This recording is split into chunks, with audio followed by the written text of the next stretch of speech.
Somebody give me a high. All right, guys. We're going to start working on the metal portion of this video. What I did was I took it outside and I sprayed some brake cleaner on the inside and really got the funk and the gunk out. I'll probably need to wipe this down because it does have a lot of rust on it right now. Not really a big deal because we're gonna rust blow this, so we're gonna convert a lot of this rust. But this is this isn't gonna stay, so we're gonna wipe a lot of that off anyway. I'm going to set this down on this table and I'll start working and sanding and getting this taken care of. So give me a second to get set up and just come join me, okay?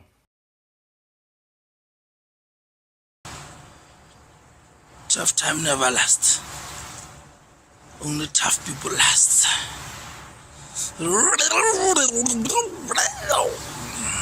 All right, we are set up. I've got the tripod back reset.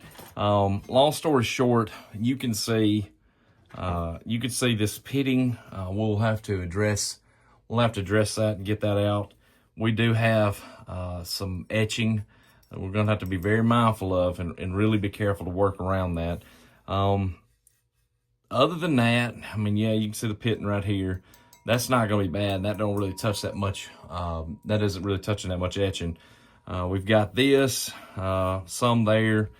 We've got a little burr mark right there, and then whatever this is. So we'll be able to get a lot of this sanded smooth. We'll put it on some really high grades of sandpaper.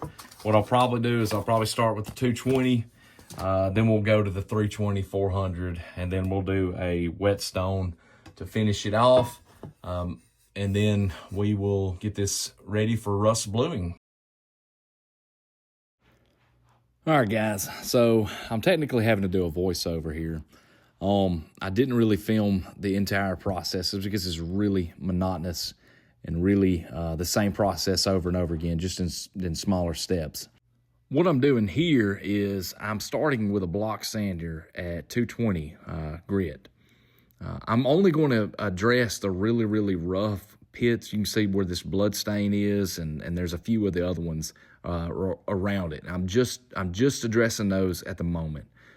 Eventually, what I'll do is I'll move to 320, and I'll start going down in an up and down motion, which you can see me doing. Maybe not right now, but you can see me doing that, moving.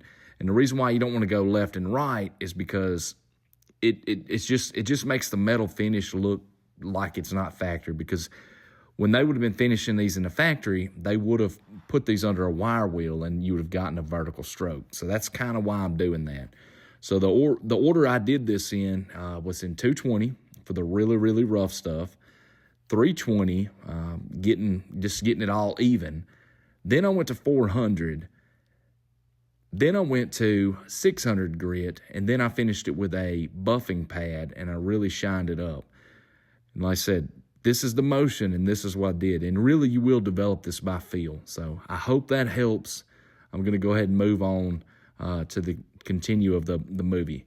I also want to add that I didn't necessarily take this to a mirror finish, but it really does make it look really, really good if you can, and if you're patient enough to do that. So keep that in mind when you're doing this. Just do your best and just make it all an even surface, and you can catch it in the light, and that's how you'll know whether or not it's an even surface or not. So good luck in your endeavors. All right, everyone. What we're going to do now is we're going to try to focus on cleaning the burrs off the ends of these screw heads. I'll be using a trick Larry Porterfield from Halfway USA taught me, and I think it's a good trick. So it'll help save a lot of time, and I'll get set up and I'll show you how and what I'm talking about. Okay, guys, the trick that I was talking about was taking a block sander. This is 320 grit right there. You take your screw head, you can see it. See how it's in the shape that it's in. And you take a drill and you put the chuck on and then you tighten it down like so, and then you lay it down on here for approximately, I don't know, 15-20 seconds, and then you can see how much that cleaned that up. So we'll do this to all these small little screw heads, and I'll get this knocked out. Hey guys, welcome to this portion of the video where we are going to start cleaning these cleaning and degreasing these metal parts to be rust blued. What I do know about rust bluing is that you need a very clean base. It has to be absolutely debris free, no grease, no nothing. Once I get these out, once I finish degreasing them, I will only handle these with gloves, because I don't want to put little impressions and little fingerprints and everything. Okay, until we finally get our final rust blue, and then that goes immediately in the oil tank to absorb oil into the pores. So first off, what I will do, I haven't done this yet, I'm going to take some brake cleaner, and that'll bust up a lot of the grease off this. I keep picking up the trigger guard because it's just smaller and easier, but it'll take this down to bare metal, no grease layer, no nothing, no fingerprint marks, anything. And then after that, I will start doing the hot bath. I'm using my laundry sink. I'll use a variety of degreasers. Right now I have Purple Power. This is Dawn. Any grease cutting soap will work. I'll probably let them soak and then scrub them with a toothbrush, a nylon toothbrush or gun cleaning brush. I guess a toothbrush would obviously clearly work. All the sanding and polishing, the pits has been done. All the metal work has been done. So now it's just to clean the part and then give it start the rust bluing process. So, okay, so now since it's just brake cleaner, nothing crazy, I went to Walmart or any auto parts store and I bought the cheapest brake cleaner at the highest amount of ounces I could afford. Not a plug. On any of these products, nobody endorses them. It's all out of my pocket, and my wife gripes about it, and well, you know, it is what it is. This was a 15 ounce, and they were selling 14 ounces for $6. So we're gained an ounce, which I promise you, when you start spraying this stuff out, it goes quick. So just keep that in mind when you're cleaning these parts with these brake cleaners, and that's just to get the initial grime off. So I will go handle that real quick. I will come back and then I'll continue the process of the degreasing process really quickly, okay? So, okay guys, parts have been brake cleaned. We've got a lot of the grease off. Now I'm gonna start dunking them in this hot, really hot, soaping degreasing bath. I'm gonna let the ones that will stay in here, I'm gonna let them soak for a little bit. I haven't added the Purple Power. It's a great degreaser. Like I said, not a plug for Purple Power. But, you know, maybe I can pass this information on to you guys, and maybe it'll work out really good. So, just gonna this is a concentrate, so I don't have to go crazy with it. I think this is about a half a cup, maybe, and I know whatever it is, it'll help it out regardless. And all we're trying to do is just bare metal this to where we can get the rust to adhere in a uniform pattern, so we can start breaking it down and just add layer of that rust blue solution. That's all we're doing. That's why we're doing our prep work. We're working so hard to make sure that this happens. All right, guys, had a brain fart. You're supposed to wipe this stuff down with naphtha.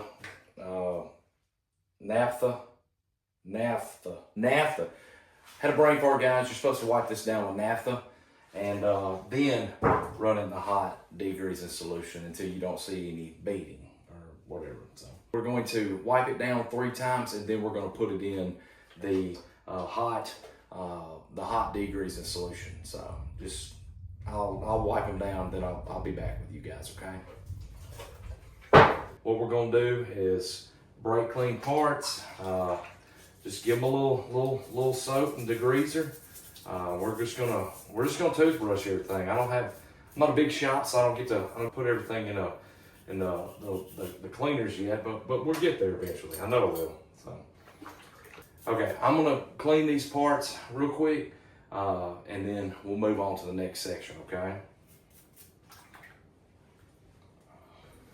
I just wanted to show this little tip. I think this is pretty good. This is just a Remington Rimmel top. It's got the little ring in it. That's where I've been putting my small screws, and then the bigger stuff that's really too small to really go into the big bath or the big naphtha. This is the naphtha soaking. I've just lay it down and around it. That way I can easily find it and keep up with it, because you know how this stuff can just get lost. So just wanted to share that real quick. I think it's a pretty good tip.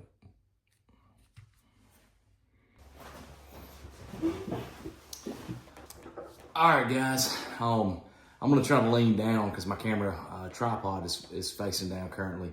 What I've done is I have some rust blue solution. I purchased this from rustblue.com.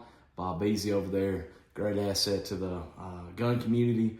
I asked him a lot of questions on the last time I've done this, and he was really helpful on helping me get started rust bluing. So, like I said, don't like to just throw out plugs for free, but Bob's a good dude. So anyway, what I've done was I took the solution and I added the Everclear brand alcohol. 95% ethyl alcohol is what it is.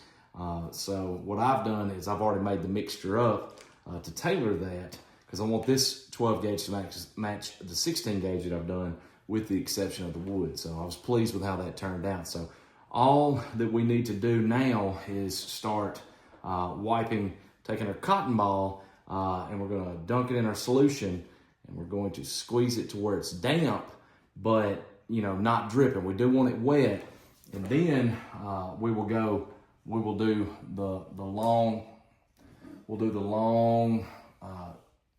down to the way it's supposed to. So that's what we're going to do.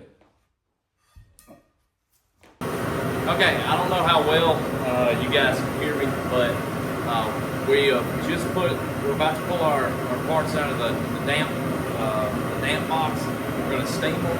I'm going to boil the small parts, but the barrel and the receiver go in here. If you're not really quite sure what this is, I made a video on how to make this, but it's a steaming apparatus for rust bluing gun parts. You can check it out, or you can not and just watch someone else's video. I'm cool with it, whatever helps you guys out the most. I'm gonna go put these parts in. I'll be right back.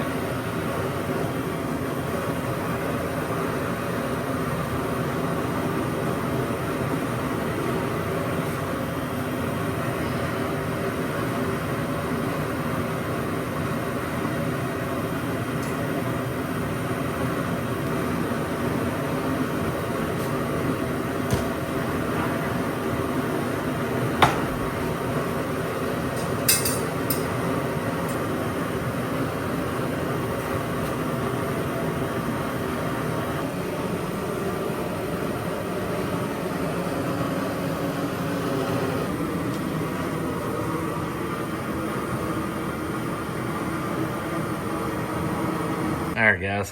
What I did, I just put all my parts on a boil right here on my oven. So you'll see that.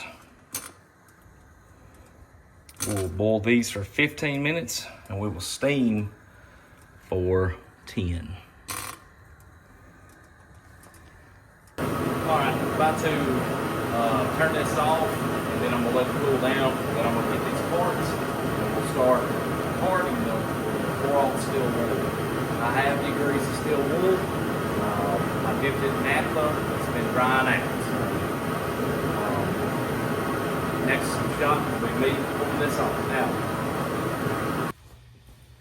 All right, we've pulled it off. It's cooled down a little bit. It's still obviously very hot, but at least now I can handle it.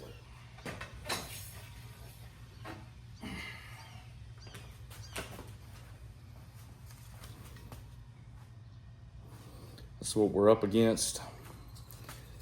As far as I know, it's probably a good first, probably a really good first pass.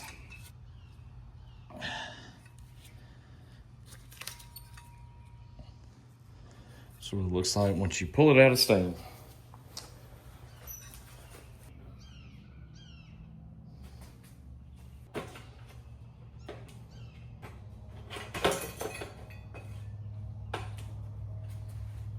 Same thing, looks pretty rough.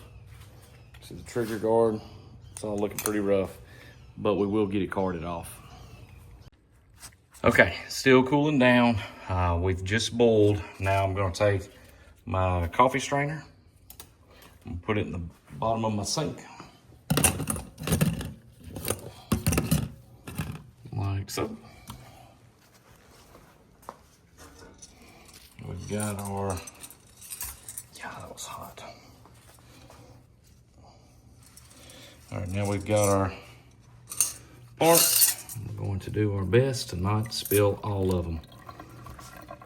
Free-handed, of course.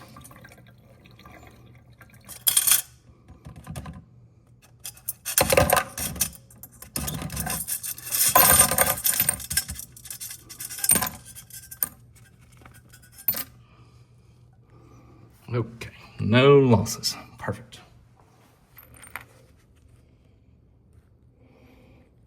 Got some work to do, don't we? All right, going to let that dry off and then we will start the carding. All right, guys, so now is the portion where we are going to take steel wool and we're going to try to break off all the loose rust. The process is called carding.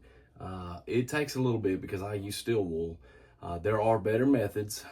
If you have, I keep wanting to call it a lathe, but kind of like a grinding wheel, a polishing wheel, they do sell the pads for that. I just don't have one. I just work with what I got for now, and I'm not big enough to feel like I need a grinding wheel. I probably only redo 4 or 5, maybe 6 guns a year, so not main big time yet, but you know, hopefully we'll get there. So anyways, as previously stated before, each time we handle that metal, we're going to glove up because we don't want to transfer any of our skin oils or our fingerprints on that finish. The first carding is the longest and the most tedious. The rest of it, there's not as much rust stick, so you don't have to spend as much time scrubbing. I've laid out clean white paper towels. I've cleaned my workbench off, and you will see how much steel wool and rust particles are on this thing when I'm done. That's why I've laid it out in a big enough manner to where I'll just roll this up when I'm done. So without further ado, first thing is we'll pull the receiver down and we will start carding. All in all, the receiver I feel like looks really good for a first adhesion, which that's good. So I'm gonna take the camera and do it straight down, and then you'll just get to see me work, or maybe you can watch over my shoulder. We'll just have to see. Okay, we'll try over the shoulder. I may put my shoulder in front, so I apologize.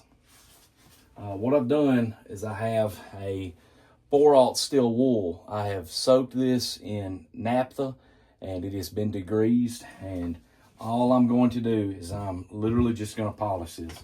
All this loose rust will break off, but it feels like gum right now. I don't know how to explain it. It's a whole different texture, but once you get to polishing it, it does start breaking loose and get a little smoother, and that's what we're wanting. As I'm doing this, I'm just rotating it over, and I'm just trying to just keep a steady, firm pressure. It's not going to be perfect. I mean, it's not going to be so hard, but I don't think we would take any finish off that's not adhered to the barrel with this 4/0 steel wool. So, I mean, you could technically, in theory, get us pressed down as hard as you want to. And by all means, if that's what you want to do, by George, do it, man. Who am I to tell you to hold back? I'm not. I ain't nobody. Just JP Guns, little old YouTube channel. So here in a second, what I'll do is I will turn on this overhead light a little better. I'll probably drop it down a little more. Okay, so you can already see a lot of the rust particles breaking up and breaking off already in this carding process. This really hasn't been as bad as the first time that I remember doing it. Maybe I've just got a little more of a routine or a system going. But this one is definitely carding off a lot smoother.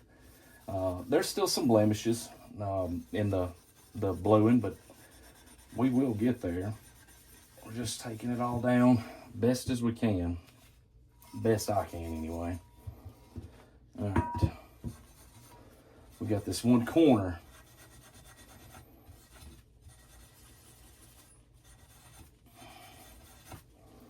All right.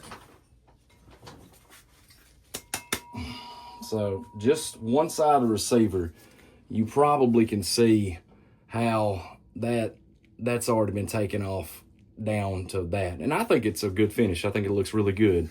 Here's the other side for a comparison. Hopefully you can see that. I can't see what the camera sees.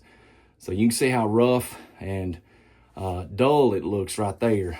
Here, still rough, but it's a little more smoothed out and it's not as dull. It's got a little more of a shine to it. We'll have to do this process at least 3 times, but maybe 4 if it comes down to it.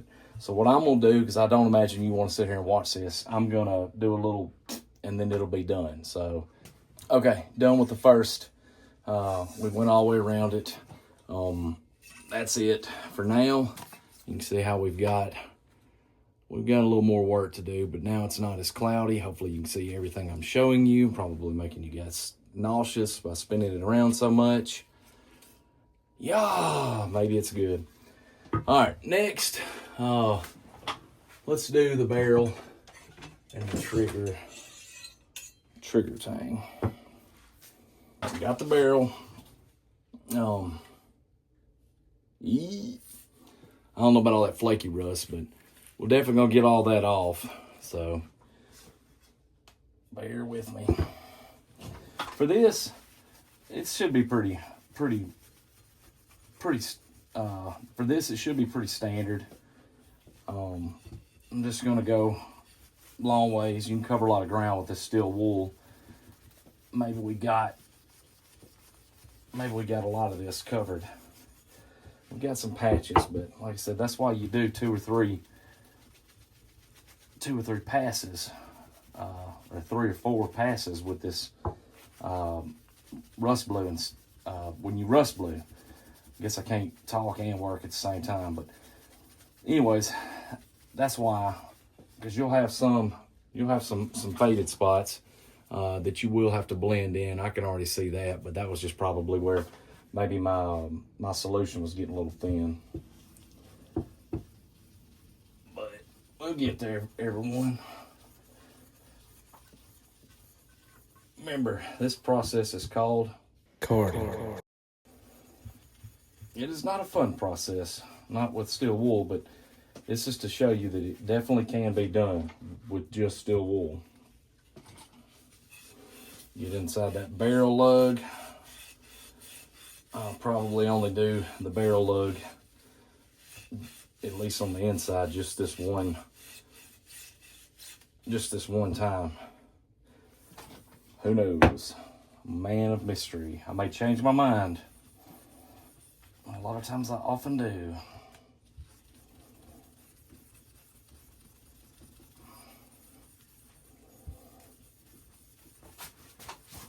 I hope everyone's having a great week. We're in the middle of June. Summer's in full swing here in Mississippi, where I live at. Normally I plant a garden, but this year has been exceptionally wet, so there's no garden this year. If I can get the ground dry enough, I may plant pumpkins. He in fact did not plant pumpkins. For my wife and kids to have something to enjoy in the fall, around October.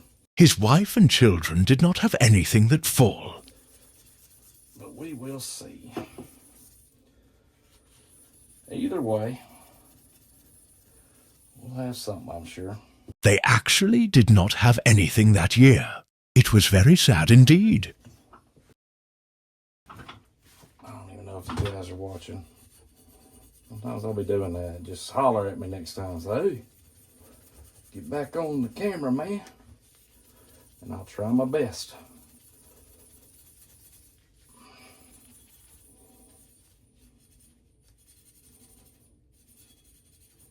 We went up and down this bad son of a gun quite a few times. Other than the barrel lug. The top half, anyway. Yeah, not all this is easy to get to with your big old, large, meaty sausage fingers. I guess if you were smaller fingers. What? Bro, what are you talking about, man? Then you could probably do this in the smaller, more delicate parts a little easier. But nothing against folks like that either. It takes all kinds to make the world go round. Okay. All right, we'll do this.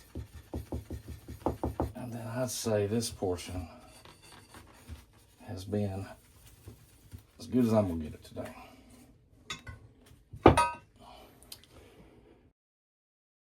Well, you see that?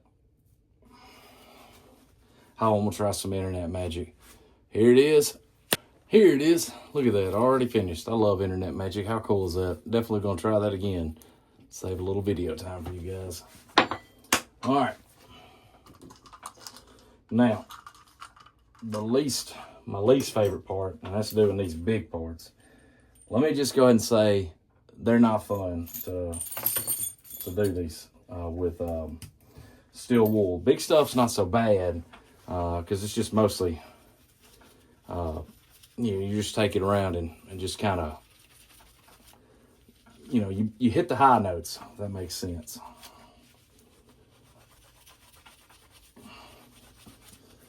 So you just kind of keep it on your thumb and you just rotate it around. And it don't take long to break a lot of this loose rust off. But this other rust that's oxided, which is what we want, because that is the goal. Look at that, some dangleberry. I don't even know if that's focused. Some dangleberry took a set of grips or channel locks and tried to open this thing off. All they had to do was cant the barrel back. And it would have released a lot of that pressure, but not everybody knows what Jay knows. Okay. A little rust in there, no big deal. Honestly, this is the type of stuff I probably, like this magazine spring retainer, I'll probably do it once.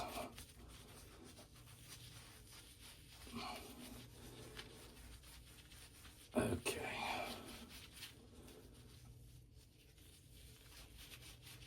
It just eats up the steel wool, these small little spots like that. Look at that thing. Do you think that had some rust on it? Or took some finish? A couple of passes.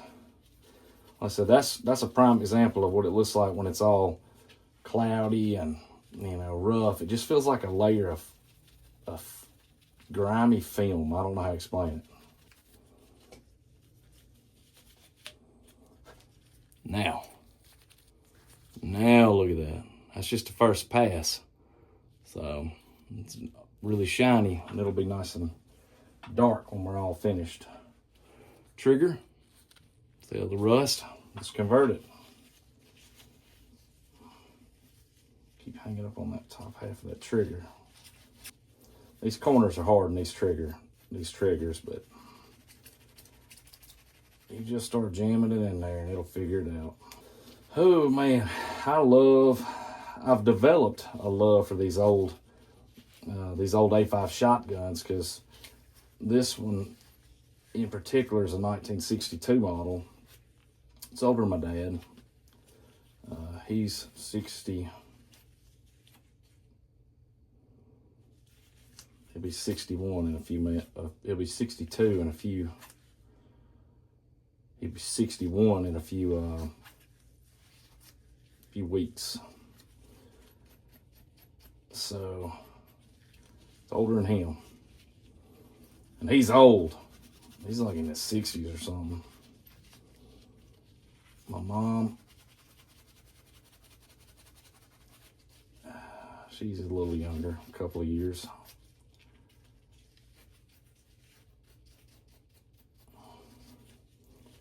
Oh my goodness, all right, we finally got this.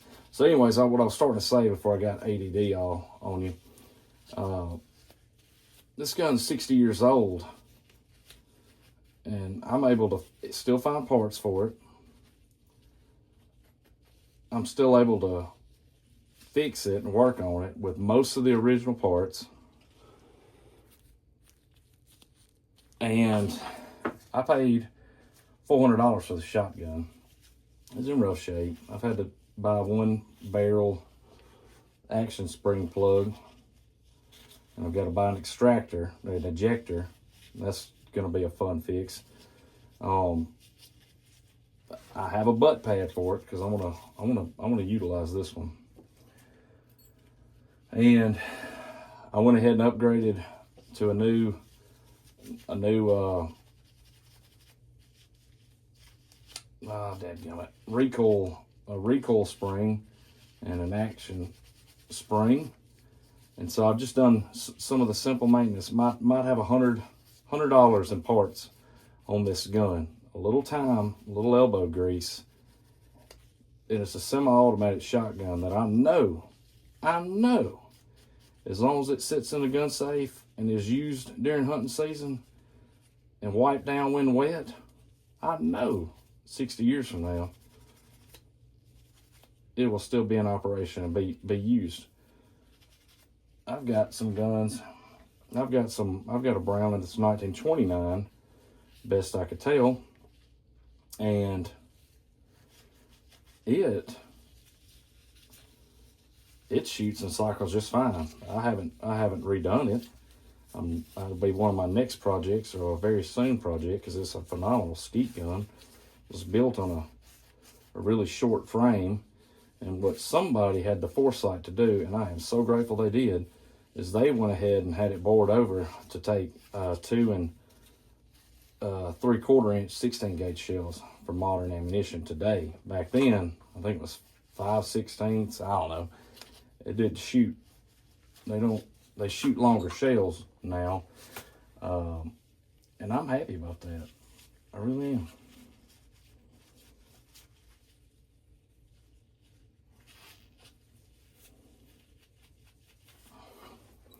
Hopefully y'all can see that.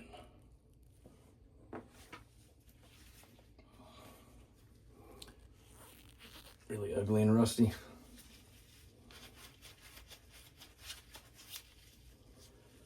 Now, I don't know why anybody would want to watch me clean or redo or card off these parts, but if you are, I appreciate your being here. I really do.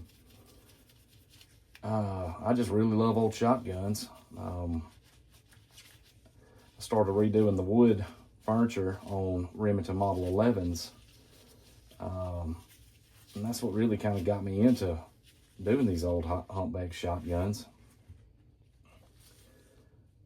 And man, I have enjoyed them. Like I said, just that Model 11 I had, I've killed a pile of dove with it. And I don't know, it just went from there. Y'all know how it goes. I said, if you're watching this, you definitely have a love of firearms or a hatred of them. And if you do have a hatred of them, thank you for the view. Thank you for at least sitting here and listening to this as I ramble and just chit-chat. If you love firearms, thank you for the view as well. So I enjoy them. I love the Lord, love my family, I love firearms. Only crummy thing about that order is inanimate objects cannot love you back. So you gotta be careful about loving stuff that can't love you back. A lot of people get that out of order, and they don't love people. God commands us to love one another. That don't mean applaud and glorify everyone's sin. We all sin, so we had to have a Savior.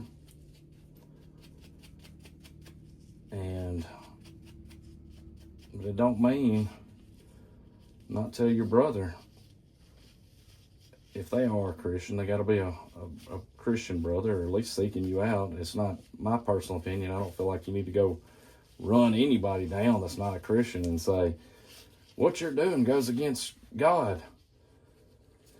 Some people may be called to do that, and there might be a time and a place for it, because sometimes the Holy Spirit convicts people, and I can't say one way or the other that's what you are or not supposed to do, but I just tend to feel like if you've got a rapport with that person is a Christian, then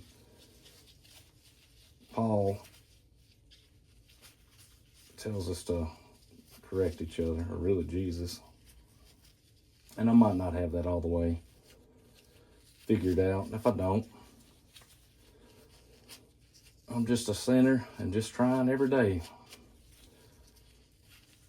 That's all I know, brothers and sisters.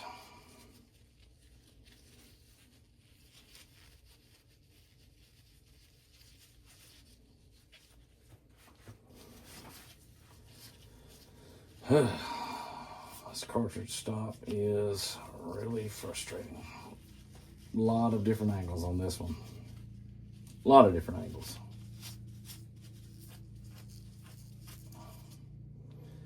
We'll get it though. One thing I don't like about the steel wool is, man, you breathe a lot of these little particles in, and I know that can't be good for you, because I know my throat gets a little dry, and I will have to drink some water.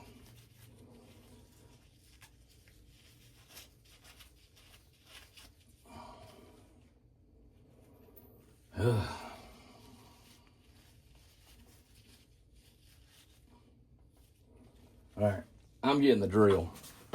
Let me show y'all a little trick on this. All right, cordless drill, name brand irrelevant. Don't overdo it. But now,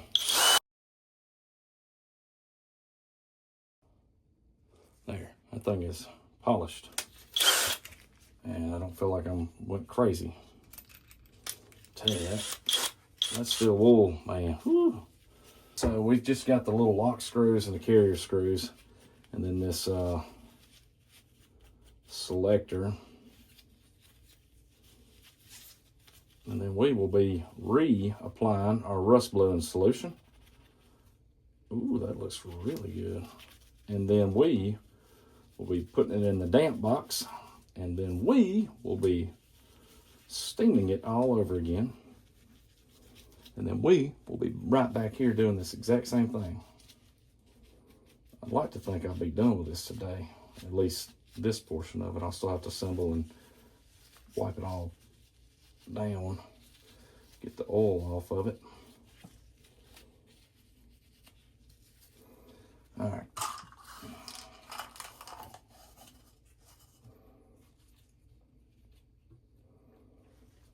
Oh, these things are a booger too.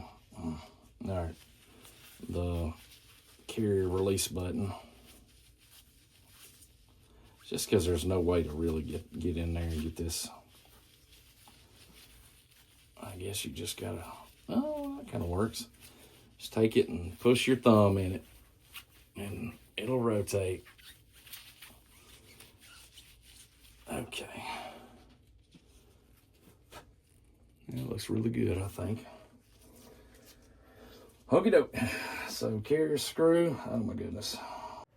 Okay, to save you the bore of watching all of me putting screws into the chuck of the drill and spinning it into steel wool, I went ahead and I went ahead and done a voiceover and let you guys know that that's all I've done. I'm taking these pieces, the screw heads that'll fit in the drill, and then I'm going to just spin them and card in that steel wool, and that's the process. So same way as it was whenever we were doctoring up the screw heads and getting them polished and ready to accept rust blue solution. Now we're just carding the top off of it, and that's it. Hello, everyone. I think I'm gonna need to get you. Yeah, there we go. Hello, everyone. I just got through steel wooling or carding the first pass. We're going to start the second phase of probably 3, maybe 4, where we apply this rust blue solution, and then we steam it, or we let it adhere, we let it rust, and then we steam and card it off. So right now, I'll start with the receiver, and just like earlier with what I was saying, you take your little cotton ball and you just give it a big old nice squeeze to where you pull it all out.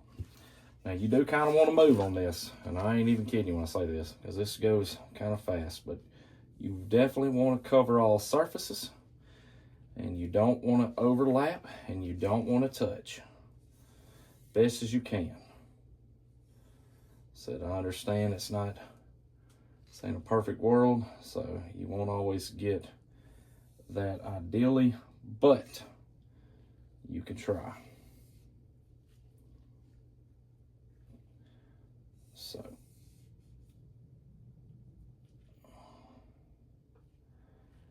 okay, we have come to the very top. So now I'm going to hold it this way, and we're going to,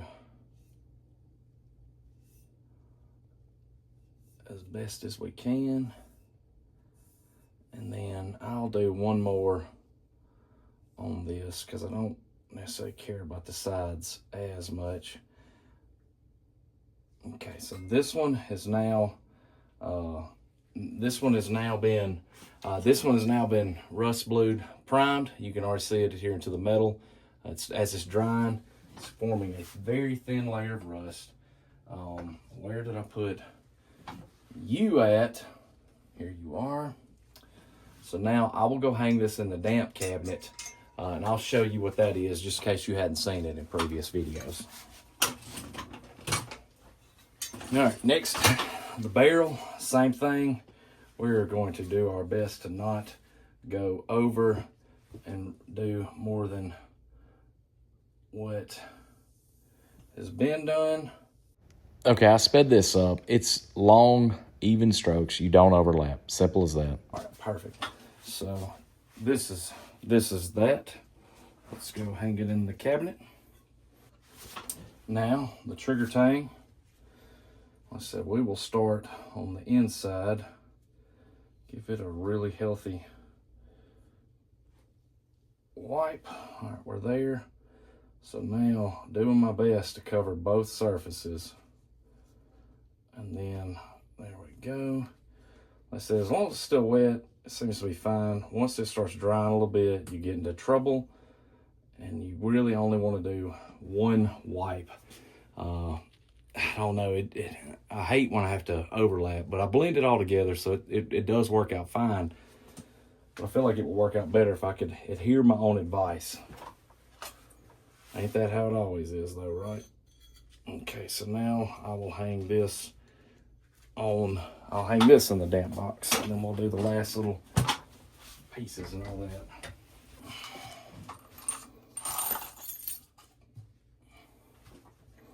All right, that's where it gets tricky. So, all right, I always struggle with this. So covering all of it without touching it as minimal as possible, and one wipe. All right, I can deal with that. All right, same thing. Let's give it a good wipe.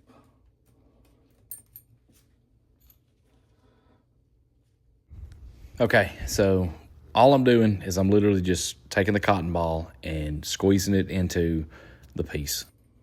Obviously, you kind of get what I'm doing. I'm just taking this and squeezing it. Oh gosh, I almost lost that. I would have been so disappointed had I done that. All right. Squeeze it.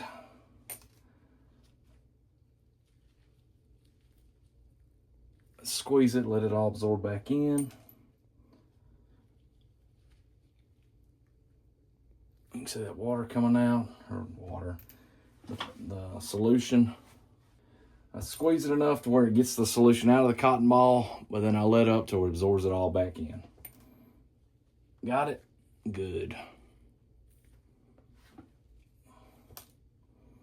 All right, last piece. Okay. All right, boys and grills. I'm gonna cap my solution back up. There it is. All right, now I'll put this in the damp box, and then I'll show you what a damp box is. All right, everyone, this is my damp box. We're in my garage where I'm having to work on stuff. Obviously, the treadmill, it's not utilized very much. Not gonna say nothing about it. Grand wardrobe box, U-Haul. I didn't come up with this stuff myself. Mark Novak and Bob Beasy. Like I said, good guys. Like watching their stuff on YouTube. I put a thermometer on here, trying to keep it around 115 ideally. But then I've cut it open to where you can see I've got my parts hanging. I've got a little space heater in the bottom. I have a bowl with a wet towel in the bottom to create humidity. So you can see the process. I just hang it up on this bar. Good size for everything. Going to go ahead and close it all the way up. So that's a damp box, and that's what I mean when I say I'm going to go put it in the damp box. So there's that.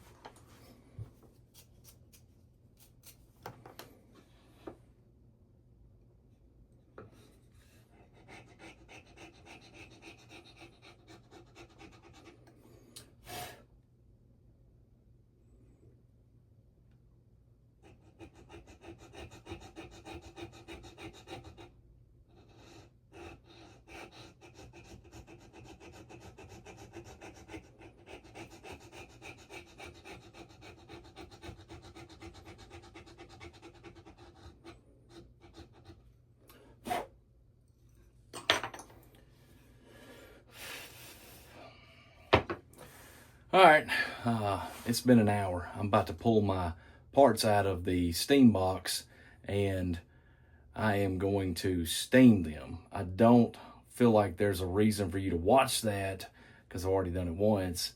And it's literally, you put the parts in the steamer, you bring it up to a boil and it steams. And then once it steams, 10 minutes in, and that's it. Like, it's not worth watching for this video. So I'm gonna go swap those. I'm gonna go put those in, and I'll be back in a little bit.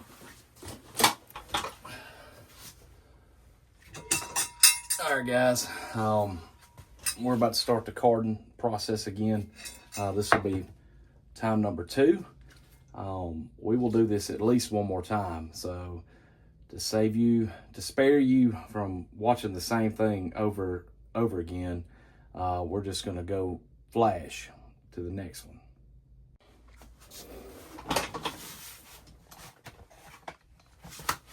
Okay. We're going to put our rust blue solution on a third time with the cotton ball, keeping the same order, doing everything we were doing in the previous 2 times.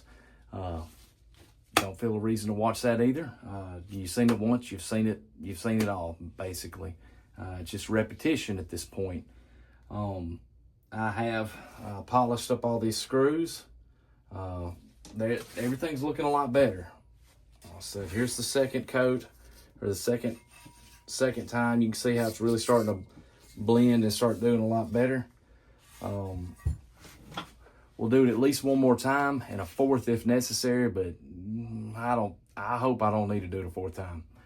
But if so, we will. But anyway, about to do that and get that knocked out, and then you'll see me right back here explaining that we just got through doing that.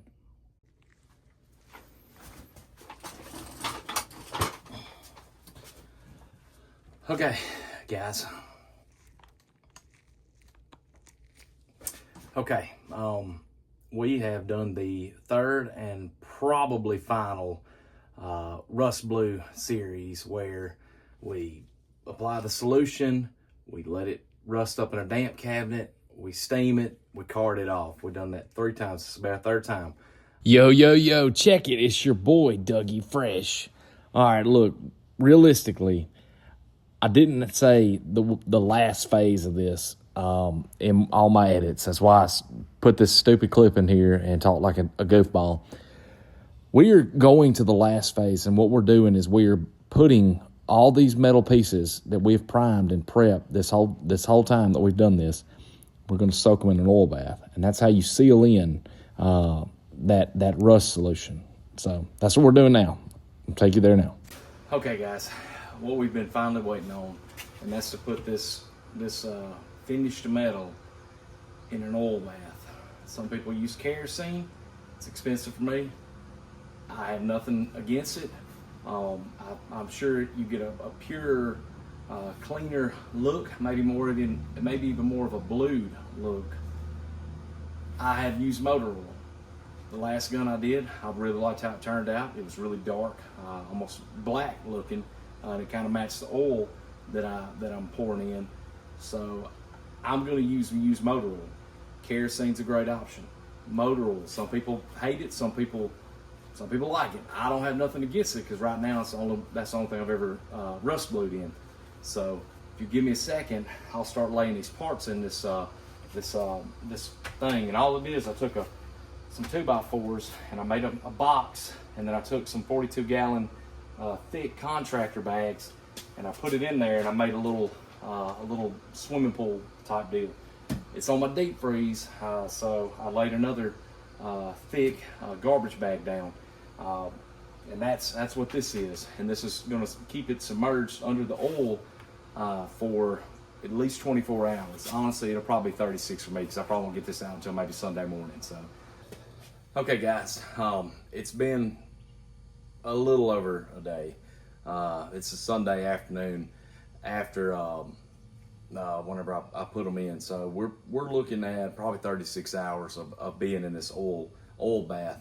What I'm going to do is I'm going to pull these out, and I'm going to hang them for a couple hours, and then we will start wiping them down and getting this motor oil off, and then we'll start rubbing the Remington oil, and we'll be done with it. And then all we have is assembly, and then go shooting and enjoy it. So I'm gonna get these hung, and then we'll let them drip dry, and then I'll be back with you.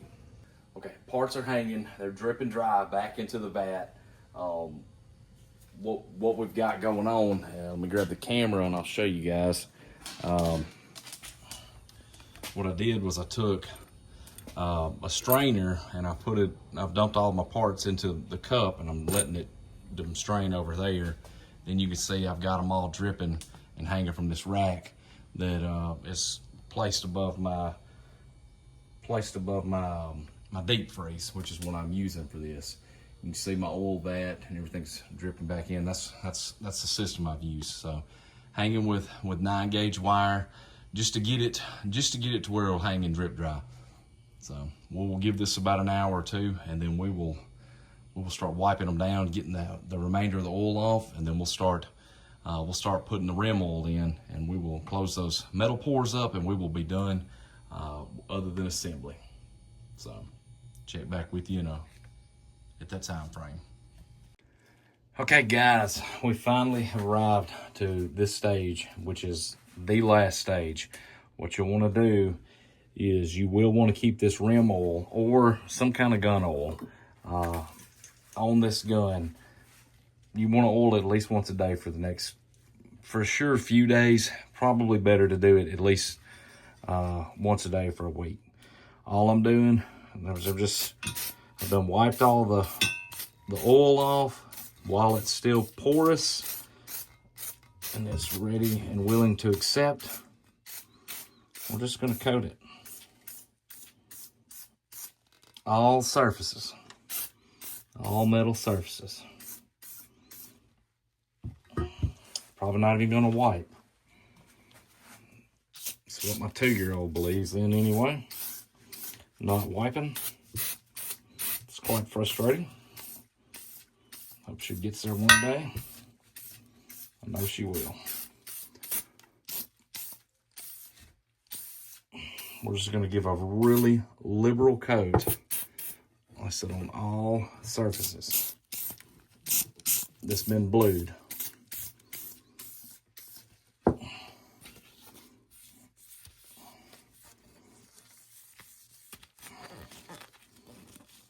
Just working that in. Okay, there we go. I don't think you have to use gloves for this, because like I said, you want this to take the oil. So I don't think you're in any danger. Slippery, dropping my rim oil. I don't think you're in any danger of putting anything on here that it can't withstand at this point, because like I said, it's been rust blued. So you're just kind of giving it a helping hand. Instead of doing all of these little bitty parts, I'm going to take the smallest ones and I'm going to put them all in the center, and we're going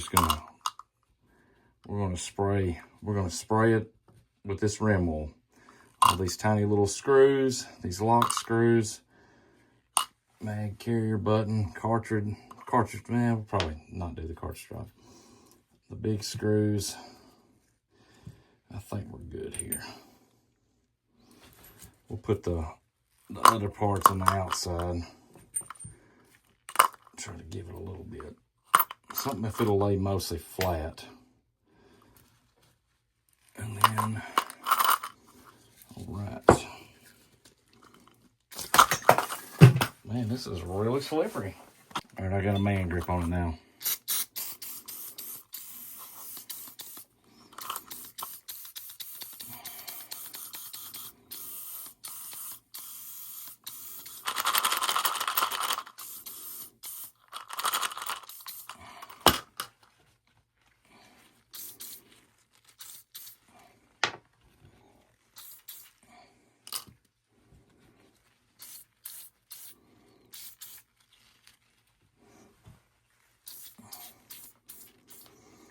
Like I said, we're going to do this probably once a day for the next week.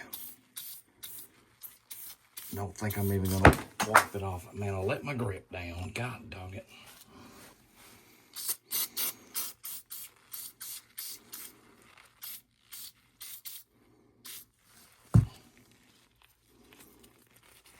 Okie doke. So that's pretty much that for now.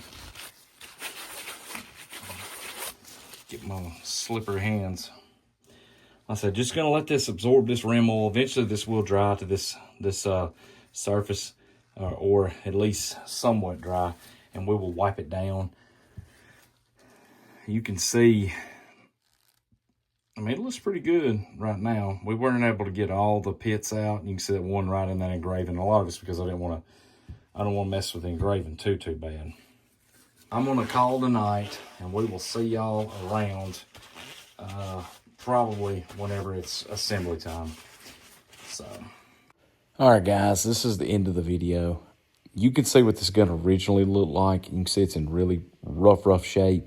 Part 1 is the wood series. It's equally as long and equally as detailed. Hopefully this was somewhat helpful to you guys. Hopefully you were able to learn the process, and maybe this is beneficial to you guys.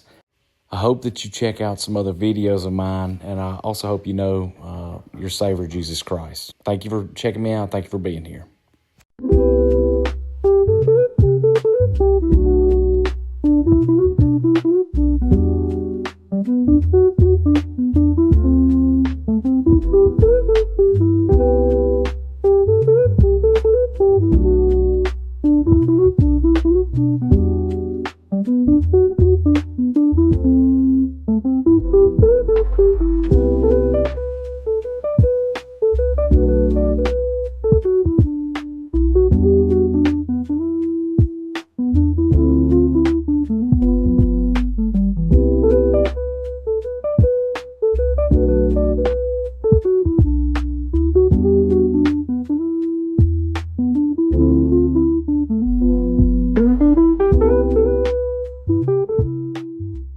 Thank you for watching. Please consider watching the next video in the series. I love you guys.